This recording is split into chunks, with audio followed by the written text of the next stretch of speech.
Have you ever managed 10 different apps with 10 different passwords? Well, that's a nightmare, and Microsoft Entra ID helps to solve this. It is a cloud based identity and access management service. It doesn't just store your username, it authenticates who you are and authorizes what resources and apps you can access, all with a single ID.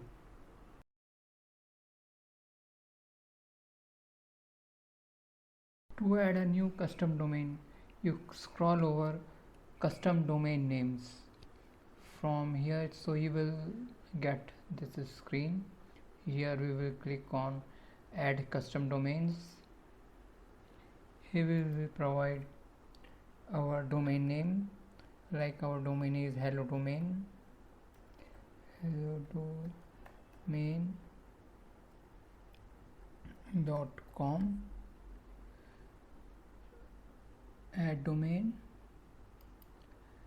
Okay, so we will get now this screen. So then we will go to our registrar where we have registered our this domain, and we will fill on this entries over there. Once we do this, we have to click on verify.